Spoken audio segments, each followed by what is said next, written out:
Chapter 6. Conditional Statement in Pygame 0. 1.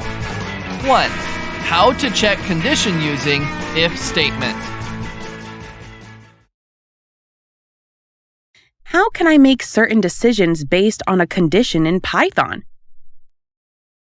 You can use the if statement in Python for decision making.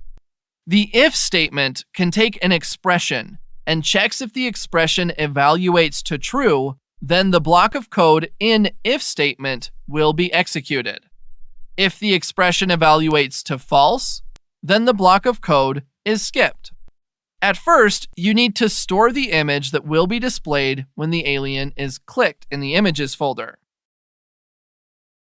Let's write the code.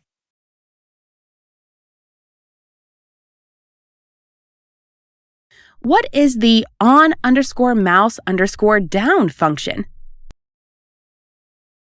The on_down function is called whenever the mouse button is pressed.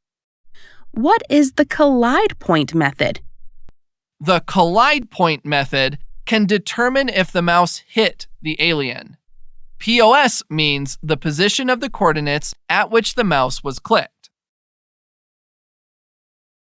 Let's run this code. When you click on an alien with the mouse, the image of the alien changes to alien_hurt.